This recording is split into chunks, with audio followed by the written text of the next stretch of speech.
topics and opinions expressed in the following show are solely those of the hosts and their guests and not those of W4CY Radio, its employees, or affiliates. We make no recommendations or endorsements for radio show programs, services, or products mentioned on air or on our web. No liability, explicit or implied, shall be extended to W4CY Radio or its employees or affiliates. Any questions or comments should be directed to those show hosts. Thank you for choosing W4CY Radio.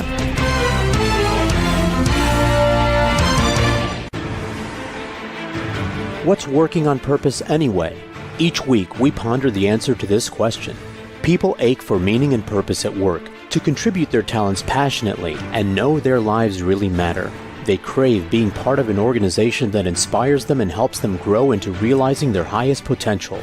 Business can be such a force for good in the world, elevating humanity. In our program, we provide guidance and inspiration to help usher in this world we all want, working on purpose. Now, here's your host, Dr. Elise Cortez.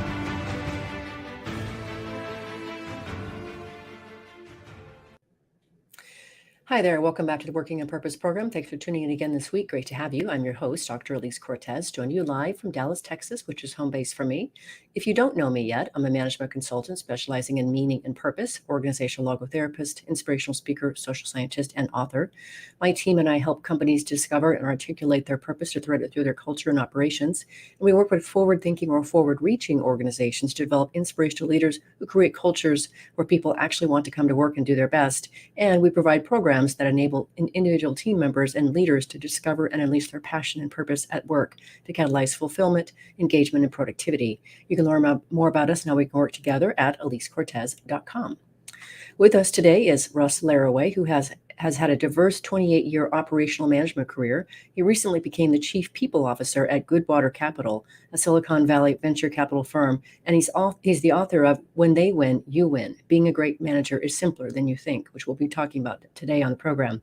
He joined today from Alpine, Utah. Captain or Commander Laraway, welcome to Working on Purpose. Thanks a lot for having me, Elise. Captain Laraway works. That was my rank. That was my rank when I got out of the Marines, but some old colleagues at Google, actually, they call me the Commander. That was my nickname. So I like them both. And before we get into our conversation, let's just first do this. Look at this gorgeous thing you brought into the world. Look at this gorgeous book. I have one right here too. It seems like it's spreading. I like that. We want that to happen, don't we? I know what it is to bring a book in the world. It's a bit like birthing a child, so I can appreciate what you've been going through. So I'll take your word for it. Yeah. Okay. Fair enough. So first, I want our listeners and viewers to know about our exchange this afternoon. You reached out to me. We had this conversation planned for a few weeks, I believe. I read your book. Of course, it's gorgeous. And then this afternoon, about 3 hours ago, you sent me this little text that said, "Hey, heads up.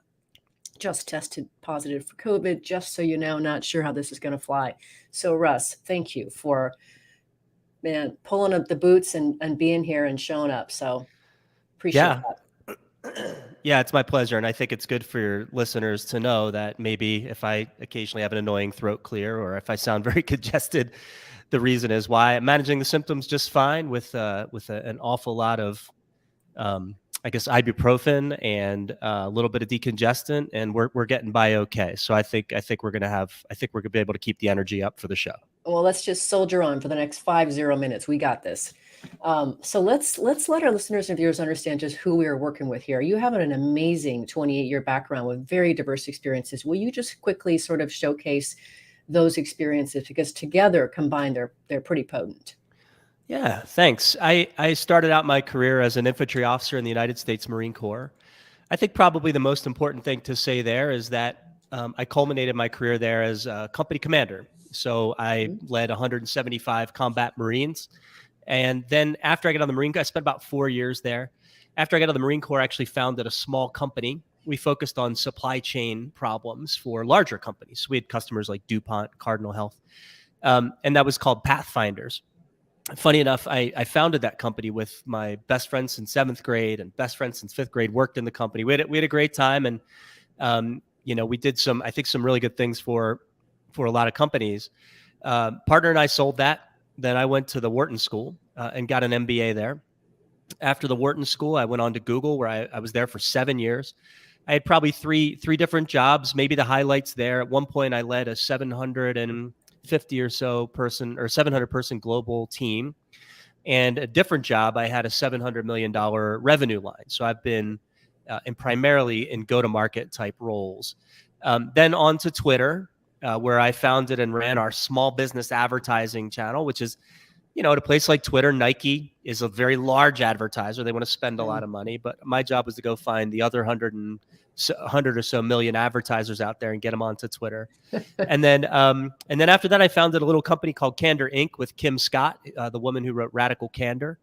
And our goal was to help people have better relationships at work, based around the book Radical Candor. And then after that, I left to go to Qualtrics. And my first HR job, I became the chief people officer at Qualtrics, which is a Utah-based B2B SaaS company focused on employee experience and customer experience for their customers.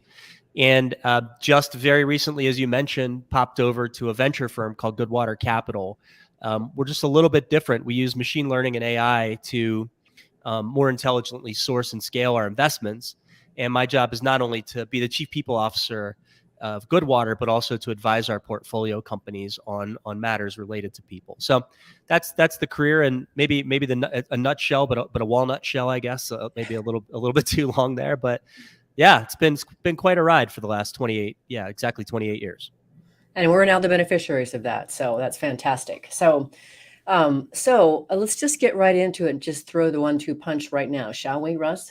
Let's do it. So one of the things that you write in your book is that the whole book is about helping managers manage better and get better results. And at the heart of your message, you are essentially addressing the employee engagement phenomenon so many companies struggle with.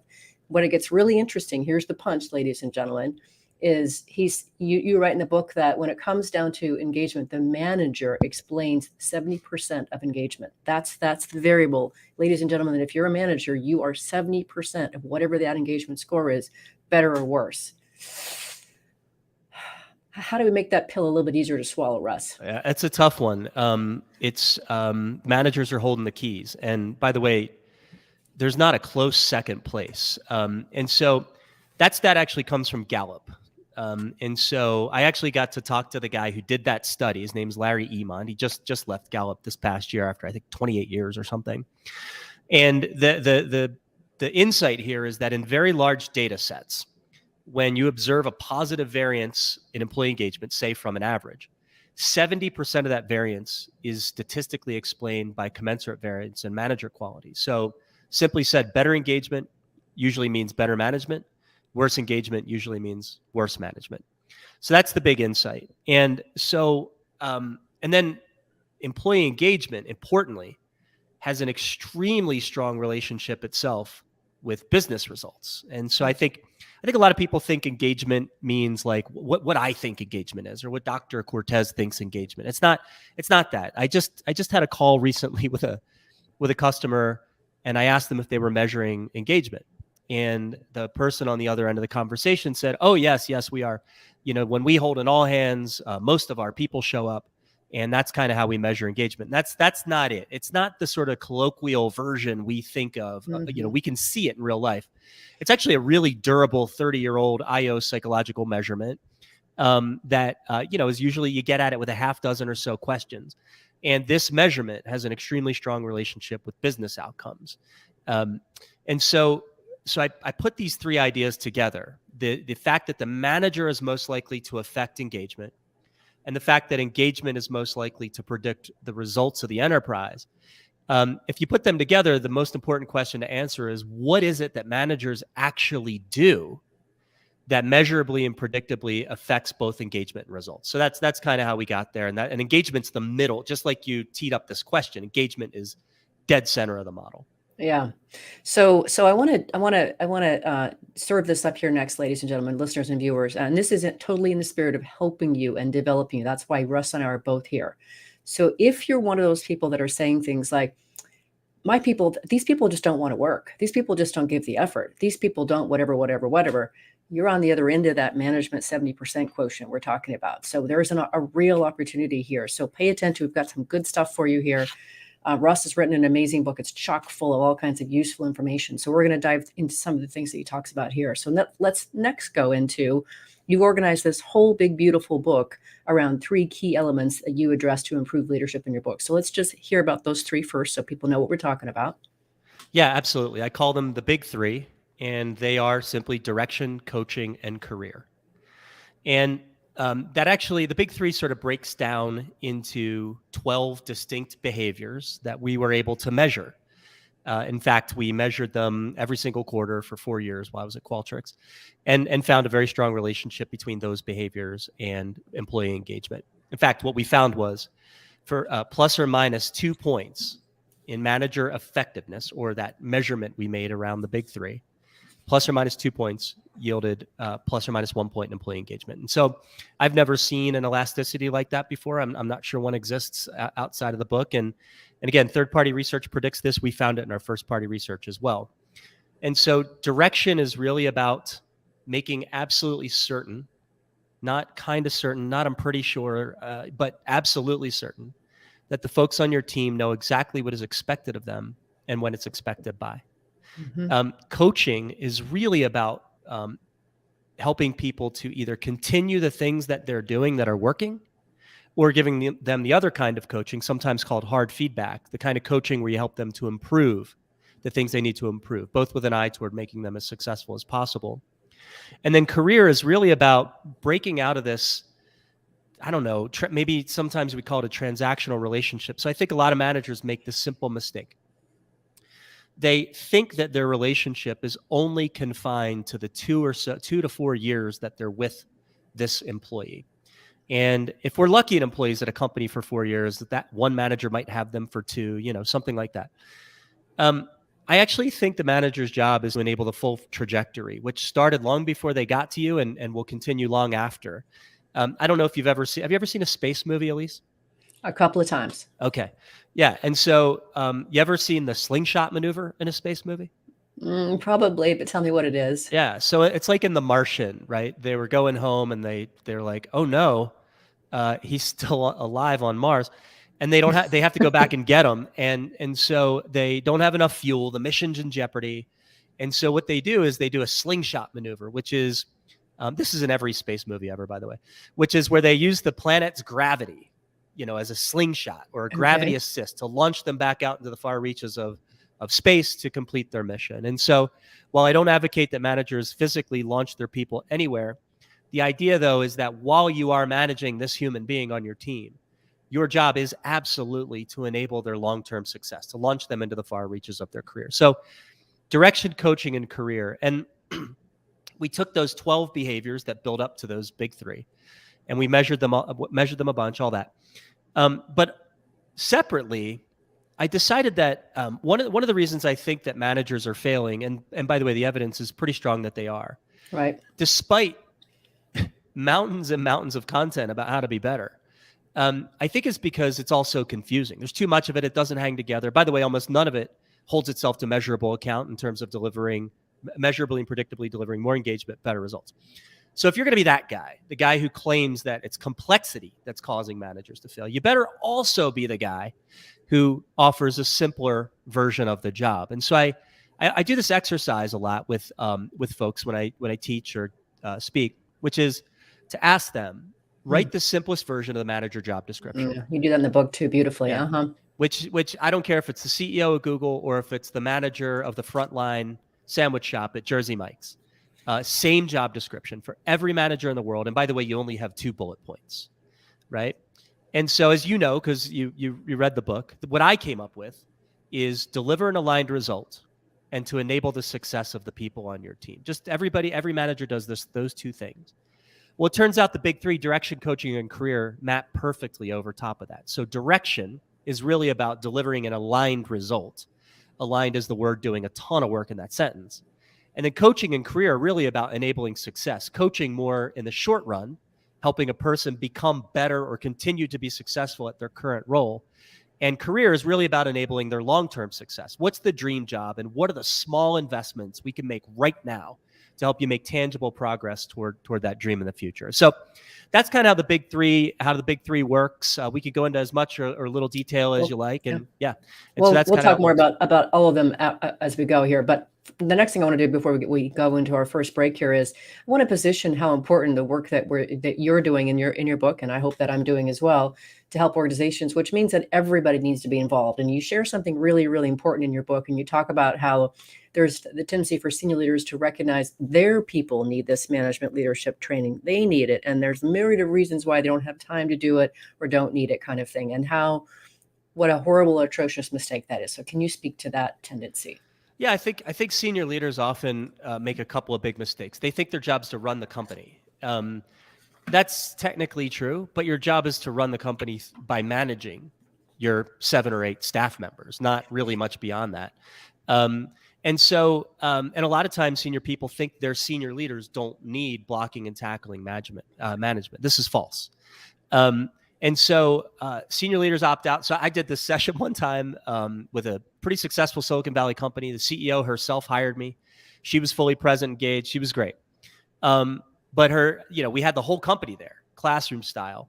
And the VPs were the vice presidents. So her senior team were sort of around the outside, standing up, arms folded, like sort of unearned confidence, body language, if I may. And they had this body language like, oh yeah, this is good for the people. This is really good. I'm so glad. And the reason they were standing, Elise, is because the first chance they got, first break, they were going to all jet because they had something more important to do.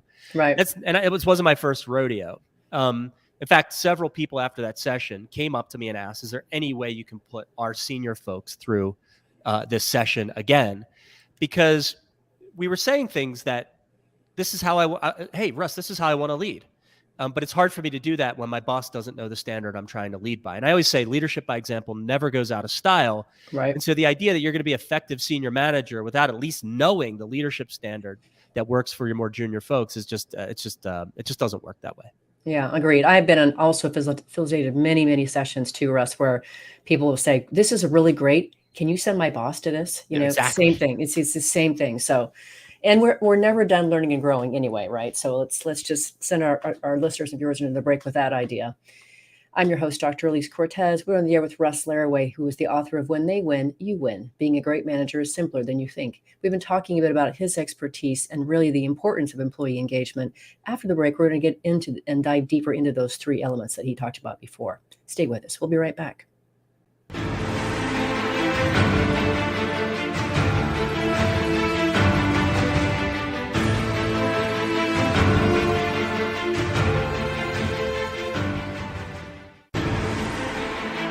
Dr. Elise Cortez is a management consultant specializing in meaning and purpose, an inspirational speaker and author. She helps companies visioneer for greater purpose among stakeholders and develop purpose-inspired leadership and meaning-infused cultures that elevate fulfillment, performance, and commitment within the workforce. To learn more or to invite Elise to speak to your organization, please visit her at elisecortez.com. Let's talk about how to get your employees working on purpose.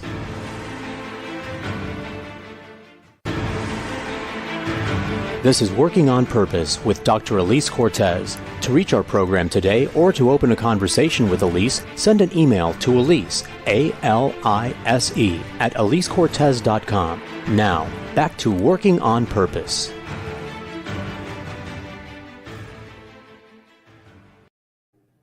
Thanks for staying with us. Before we get back into the program, I want you to, while you're out there looking at Amazon for Russ's book, check out mine as well. It's called Purpose Ignited.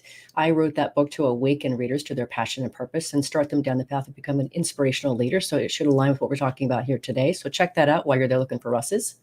If you're just joining the program, my guest is Russ Laraway, who has had a diverse 28-year operational management career. He recently became the Chief People Officer at Goodwater Capital, a Silicon Valley venture capital firm, and he's also the author of When They Win, You Win. Being a great manager is simpler than you think. I'm your host, Dr. Elise Cortez.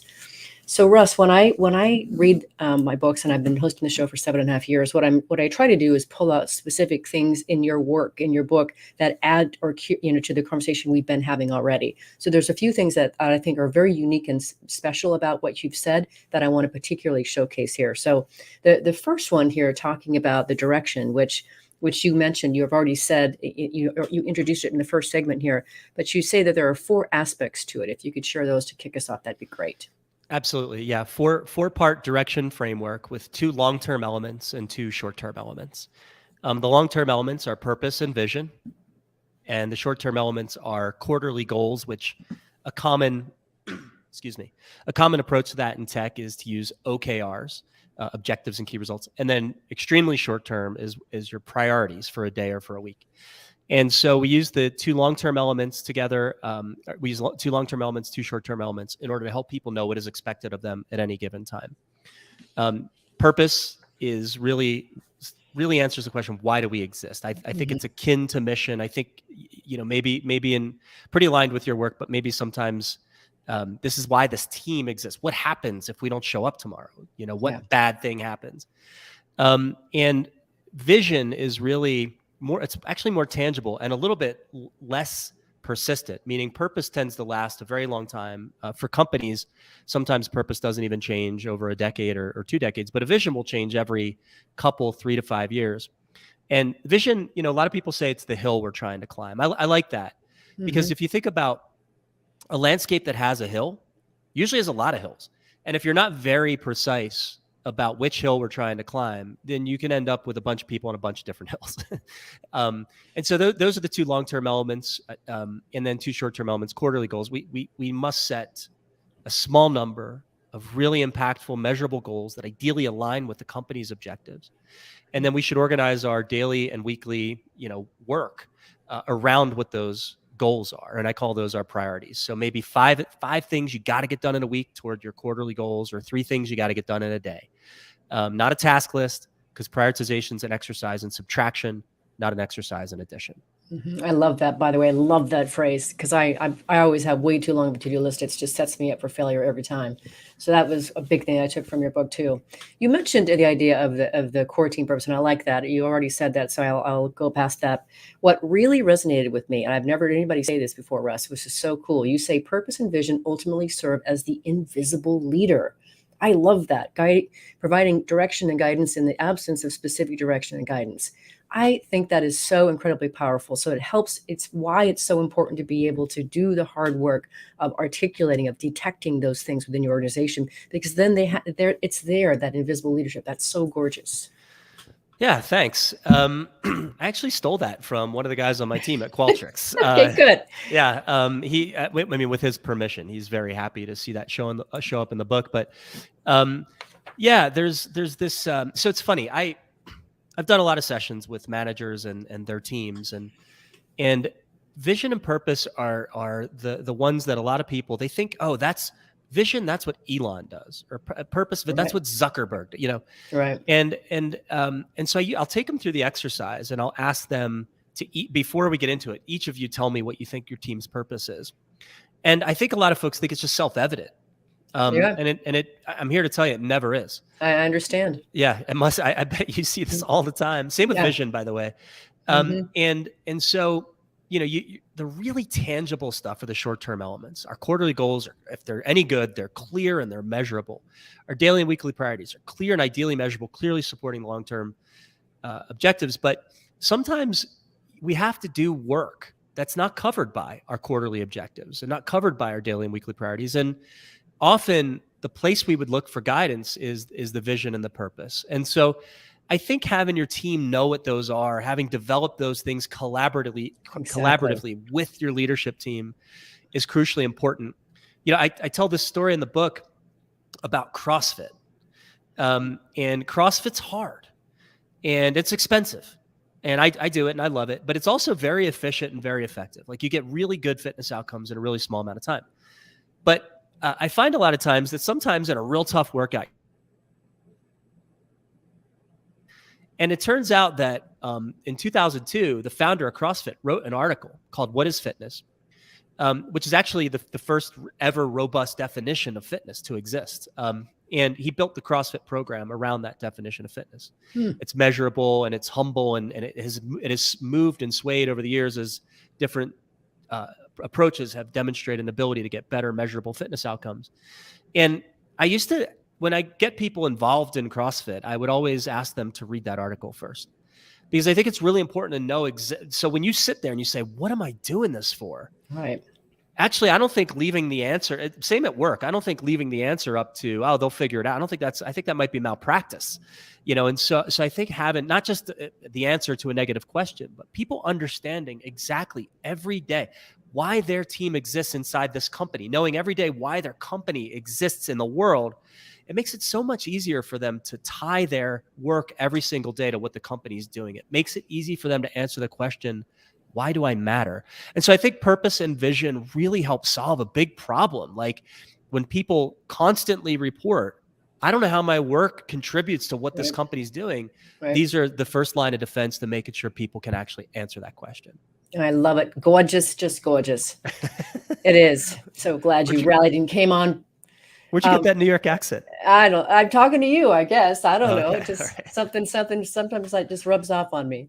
I'm a wannabe. What can I say? I'm from Oregon originally. All right, let's get into the coaching element here. I also really appreciate how you distinguish it, and you did this in the first segment here, but you distinguish that there's the improvement as one critical form of coaching, and the other, of course, is praise, sometimes known as continue coaching. So what I appreciate about what you're talking about here, Russ, and I'm sure you know this a million times over, most people focus on the corrective coaching, what you're doing wrong, how to fix a problem, how to change a behavior. So I really appreciate that you hit a fuller complement, and the way you do it is much more, it's developmental. Yeah. I think it's natural for people to want to focus on the improvement side, a hard conversation. Everybody starts hand wringing when that conversation's coming up. And that's understandable. There's actually, I go over it in the book, but there's a lot of complicated, but really fun and interesting brain chemistry at play that makes that difficult for everyone. The bottom line is the manager has sort of like a selfish reason they don't want to do that, and they have a selfish reason. Selfless reason. The selfless reason is they know it's going to make this other person feel bad. They don't want to do it. The selfish reason is I don't want to deal with your emotional response. Yes, you say that very nicely in the book. Yeah, and so a lot of people have a lot of hangups about that, and it's totally understandable. No, it's not that you have thin skin; it's just that you're human. But what's interesting about that is I believe that continue coaching. So the stuff that is specific and sincere about what's going well, you should actually do that about 5-1, not infinity to 1, not 5-0. And I got that from the Positive Coaching Alliance, actually, which is a nonprofit that operates at all levels of sports, from professional all the way down to youth. And I was coaching Little League. And this really struck me here about what people are doing well, whether it's their work products or their behaviors.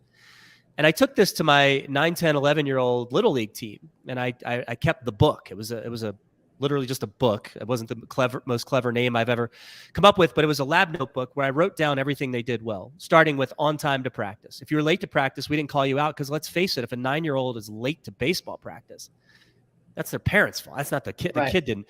And so on time to practice, counting loudly during stretching, all the way through to the proper technique for fielding a ground ball. Center the ball in your stance, get your glove in the dirt, cover it with your throwing hand, get it up to your shoulder as quickly as possible, back foot, front foot, fire over to first. If you think about that, saying we're coaches, we're not cheerleaders, right? Cheerleaders are on the side saying, good job. That's not useful. The coach is there. It's energetic. They're with the players. It's all about getting better. And to be a good coach, you have to be very specific. And so that's the standard. Be specific and sincere. And here's the thing, Elise, that's really cool. How many people are out there saying, my boss doesn't even know what I do? Oh, yeah. Right? And by the way, they're probably right a lot of times. And this is because the boss doesn't regularly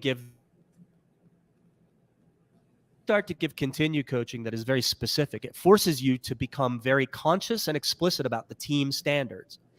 And by the way, you start doing that as a matter of habit, 5-1 over your improvement coaching, at least. Your team will not go home and say, my boss doesn't even know what I do, because you will demonstrate every day that you know exactly what they're doing. And so it's really powerful. And by the way, you can't assume people know what's working. What I do in one context might be very effective. In another context, it might not be. And so reminding them what they're doing, behaviors and work products, that is working well, I think is really, really strong way to lead. And by the way, who would want to be on the team where the manager's constantly saying something like, do you know what I love about, do you know what I love about the way you ran the team meeting today? Do you know what I love about the way you answered that customer service ticket? Do you know what I love about that code that you wrote? on and on. And now you're reinforcing the things that are working. Really, really powerful. And I think just doesn't get enough attention. Mm-hmm. Yeah. And I like the 4-step process that you outline in the book as well. I mean, it's so simple, but it's so effective. Just why don't we do more of this? For asking for feedback. Yeah. For asking for feedback. Yeah. Yeah. So, but by the way, Elise, these two things that you're touching on, continue coaching and asking for feedback from the team, and I'll hit that 4-step process. Those two behaviors have the two strongest correlations with employee engagement. Interesting. And so soliciting feedback is really about asking what can be better. It's not about, hey, how great am I? It's really about asking what could be better. And so the first thing you do is you ask an open-ended but specific question that invites a challenge. So for example, how could I have run our team meeting better? Or what more can I do to enable your success?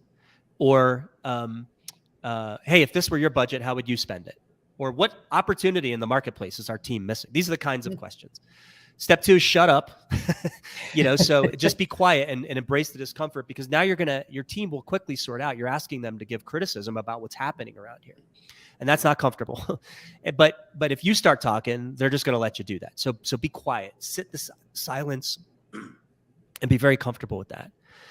Third step is listen with the intent to understand and not respond. So if you start asking for examples, which we're all taught to bring examples, but if you start asking for them, this could feel like a cross-examination to your team. Instead, so what I think I hear you saying is, if I were to do X or Y or Z differently, your life would improve in A or B or C ways. Do I have that right?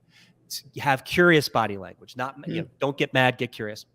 And last is reward the candor. So not just say thank you, but actually show they've been heard. And then ideally act on some of the input you've gotten from them, right? You can't act on all of it. You are responsible for everything your team does or fails to do, and you need managerial discretion. But Krista Quarles, who used to be the CEO of OpenTable, she had a 5% rule.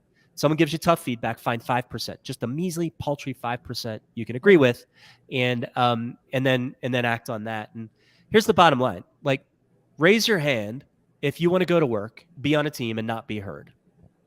It's literally nobody. Pick me. Yeah, exactly. And so the managers that go through this, they eventually don't need to ask anymore. Eventually it starts to come, because they see a positive pattern where they've been heard. They didn't get canned. They've been heard and their stuff's been acted on, and the team's getting better and better because the manager's listening to the people who have all the answers, which are the people on the team. What a concept. I love this, Russ. Great stuff. All right, let's grab our last break here. I'm your host, Dr. Elise Cortez. We've been on the air with Russ Laraway, who is the author of When They Win, You Win. Being a great manager is simpler than you think. We've been talking about some of the key concepts from his book. We're going to finish the conversation with a few more of them and tell a few more stories. Stay with us. We'll be right back.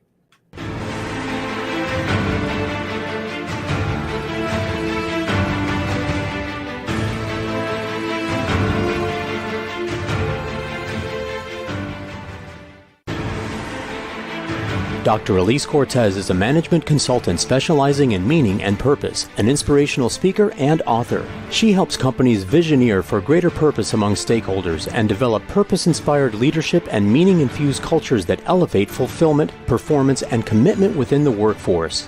To learn more or to invite Elise to speak to your organization, please visit her at elisecortez.com. Let's talk about how to get your employees working on purpose.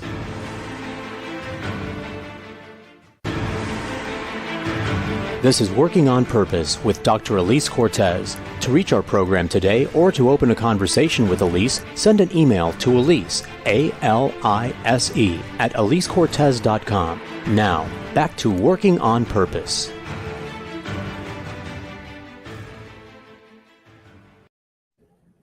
Thanks for staying with us, and welcome back to Working on Purpose. One other thing I want to share before we get back on with Russ. Again, once you're out there on Amazon, another one I want to share with you. Last August of 2021, I got an anthology out. It's called Passionately Striving and Why. And what I did was I literally scoured the world, the planet, for 25 women who would share their very intimate story of how they discovered their purpose and are now serving from it. So that is a compilation of all of their stories. And the idea is that it's one part educational and the second part is inspirational. Come join us. So I hope you'll check it out. If you're just joining the program today, my guest is Russ Laraway, who has had a diverse 28-year operational management career. He recently became the Chief People Officer at Goodwater Capital, a Silicon Valley venture capital firm. And he's the author of When They Win, You Win. Being a great manager is simpler than you think. I'm your host, Dr. Elise Cortez. So I want to have I want to take this here into a couple of your coaching conversations that you talk about, Russ.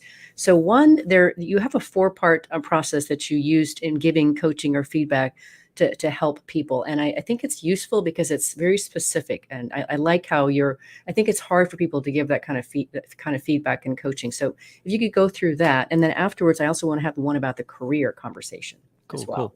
Yeah, you're talking about the 4 steps to coaching the boss, or are you talking about situation, behavior, impact? Situation, behavior, impact. Situation, behavior, impact. Yeah. So, so whether you're giving continue coaching or improvement coaching, I think it's helpful to have a structure. And so I borrowed one structure, situation, behavior, impact. I actually borrowed that from the Center for Creative Leadership. It's like a 100-year-old company, thousands of customers. And I'll explain a bit what these mean. But then I realized that situation, behavior, impact was incomplete because it's not just behaviors we need to coach people on. We also need to coach them on work products. Right. So I developed the companion idea, which is situation, work, impact. Like last Thursday, they've been around 100 years, situation, behavior, impact, like last Thursday I came up with. And so, and if you think about it, we're all there to drive results. And so the way we drive results, it's not only what we get done, the work products we deliver, but also how we get it done, our behaviors. And so I think those two together get us most of the way there. And so the idea is that there are no silver bullets on the improvement side. This stuff helps, to clarify your thinking, but the conversation on the improvement side can still be pretty tough. The other thing to say is on the continue side, you should still use a structure. I think a lot of people make the mistake, that while they prepare and rehearse and get ready for the very tough improvement conversation, they don't do that with the continue coaching and continue conversation. And it's just as important. In fact, I think maybe even a little bit more important. So what are they? So let's take situation, behavior, impact. Situation means what is the situation where you observed, say, an adverse behavior or a positive behavior. That could be the context, that could be the problem, or as broadly as possible, the situation. What was the specific behavior in question, and where do you get your behavioral standards, right? You get them from maybe a respectful workplace policy or a code of conduct. Maybe you get them from your core values, which I think are the highest leverage ideas. There's a bunch of places you can get them. And then last is, what was the impact of the behavior? Same with work products, exactly the same, only with work products. So what that might sound like is Tom, in our team meeting, so that's the situation, that's instant context of what happened. When you became defensive, as Tammy tried to give you some input on how your analysis could be more robust, that's the behavior. He became defensive. I think that created a number of issues for all of us, including violating one of our core values as a team, which is to help everybody to be great. And that's all Tammy was trying to do, was to help make your analysis better so our team has better decision support on what we're trying to do. Something like that. So but on the positive side, what I might say to Tammy is, Tammy, in our team meeting, I really loved the way you pushed Tom on his analysis. So that's the behavior. By doing that, you are helping to fulfill our team's core value of helping each other to be great.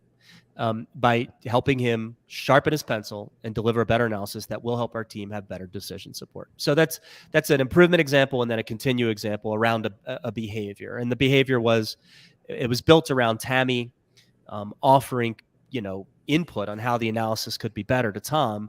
Tom behaved poorly by becoming defensive. Tammy behaved well by taking that action, which would have been difficult in the team meeting. So that's kind of how they work together.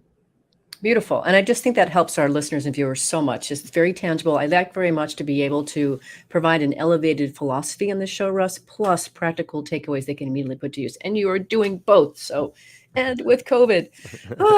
Okay. So this next thing that I want to talk about, and I would venture to guess, and I'd love to see if you have an estimate. I would venture to guess that the vast majority of managers don't think about this coaching aspect or career coaching aspect with their team members.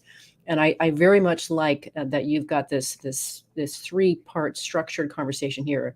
So if you could also talk us through that, I think that's very useful. Yeah, I will. By the way, you're right. It is overwhelming majority of managers. Actually, what happens, a lot of managers allow themselves to get painted into a corner. So their employee says, hey, I would love to come talk to you about my career. The manager's like, oh, cool. Employee shows up and it's all about the promotion they didn't get. And promotions stink. We like them. They're a little bit more money. Ideally there's some more scope. I get it. Like I've gotten promoted and I've enjoyed it, but in terms of the long-term career outlook, they're actually bordering on meaningless. And I find a lot of people who think that the promotions, the career, are they're just playing Frogger. Did you ever know the game Frogger? No. Oh man, what really popular old like Atari game where you control a frog, and the frog hops from open spot to open spot. Oh, I do remember that. Sure. Dodging traffic, jumping onto logs Yep. and alligators, and they try to get to a slot. And by the way, they get to the other side of the road, which looks exactly like the side they just left. But going to nowhere special. That's where focusing on promotions gets you.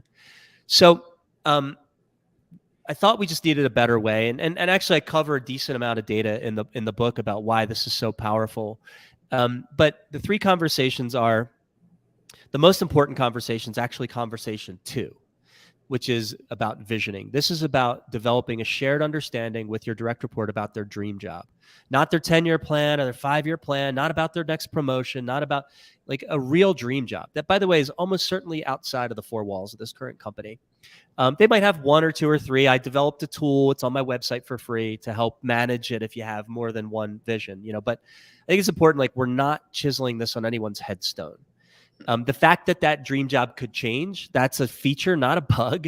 And it doesn't absolve us from doing no planning, right? We plan our weekends, we plan our weddings, we plan our families, we plan our meals, we plan everything. It seems crazy not to plan this thing we spend more than half our waking hours on, our careers. So you and your manager together talk about what is your dream job? What at the pinnacle of your career, your happiest, what is it that you're doing? And then that idea, shared understanding of that, allows you together to actually do conversation 3, which is called career action plan, which is to take the tangible steps required right now to make progress toward that dream. So imagine that dream's the lighthouse in the distance. We're standing some distance away from it, and we can't reach it immediately. That's not a good vision then. Right. But we can start to cut the path. We could lay a couple flagstones down, and I give an organization for that, right? You have to think about your next job. You can make changes in your current role that bring you closer to your long-term career. That's the one everybody skips.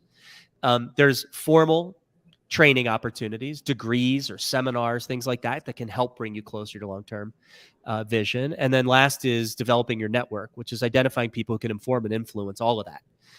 So that's kind of how you do it. So you've got a long-term vision and a short-term plan.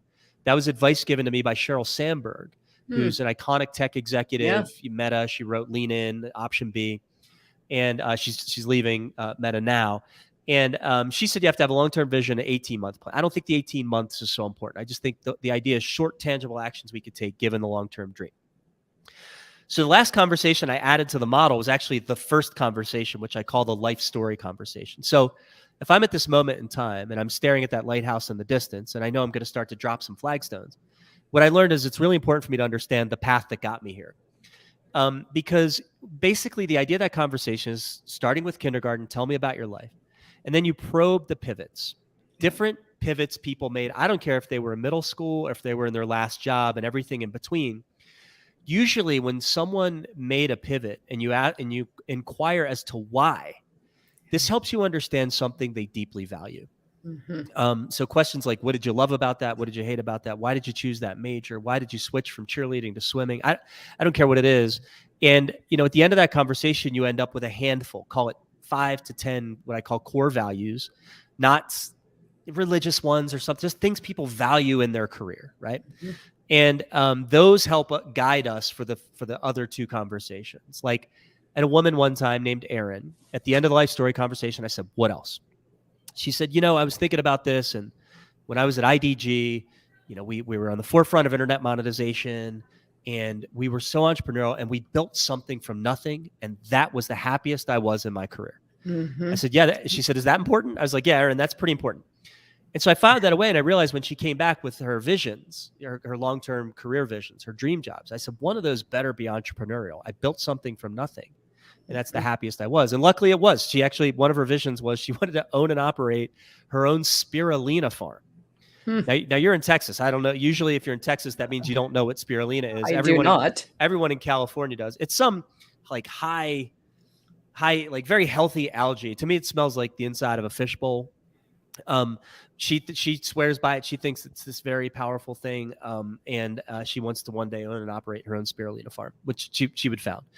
And so anyway, that life story conversation helps us understand what people deeply value in their careers, and helps us make sure that both the long-term dream, the lighthouse in the distance, and the little path, the short-term path we're going to take to get there, we just want to make sure those decisions that we make honor the things that this person deeply values. And so, but then you do it in this order: life story conversation, the path behind; long-term vision or career vision statements, which is the dream job, the lighthouse in the distance.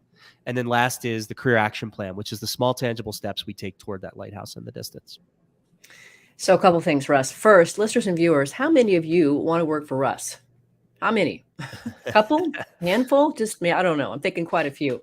Secondly, I would like to challenge our listeners and viewers, Russ, just as you chew on this and think about this, what difference would it make if you only just put in, as Russ said earlier, 5% of what we've been talking about today? What difference would that make with your team? I really challenge you to think about this, because this stuff we've been going over is golden. So we have a little bit more time here, Russ. I want to be sure and give you the chance to close the conversation as you'd like, but do you have a story or something else that's kind of short that you want to share before we get there? I think, if I may, maybe just a call to action, if that's okay. So please, I like action. Yeah. So I think, especially for the managers listening, but also for aspiring managers as well. Everybody who is a manager once was not one. If you think about it, the only thing that people have every single person has in common at work is that they want to be successful. It's the only thing, actually. And people just want to do great work and be totally psyched while doing it. And an idea that I defend strongly in the book, as you know, is that is the manager, more than any other factor by a long shot, who is most likely to create or destroy the circumstances under which that can happen. Our people are the ones who deliver the result, not the CEO, not the chief, the other C levels. It's the people in the organization who deliver the results. And so it is you, the manager, frontline, midline, top line manager, that is the person who's going to create or destroy the circumstances under which people can do their best work and be totally psyched while doing it. And that's people deserve to be led well. That's why I wrote the book. And I would ask folks to give it a peek, because I think people deserve it. We spend more than half our waking hours at work, and I think people actually deserve to be led well. I completely agree with that. I'm trying to do my part as well, Russ. So as we come to a close here, remember that this show is listened to by people across the world, which I'm just so grateful to have that kind of a listenership. And people that come to this show, Russ, what they're really looking for is, how do we create a workplace where people actually want to come to work and do their best? How do we create inspirational leaders that lead them to their greatness? And how do we do business that betters the world? With that in mind, what would you like to leave them with? Yeah, all of those things are fulfilled through excellent leadership. And it's not fancy leadership style. It is brushing and flossing leadership. The charisma people, the leadership style people, those are the teeth whiteners.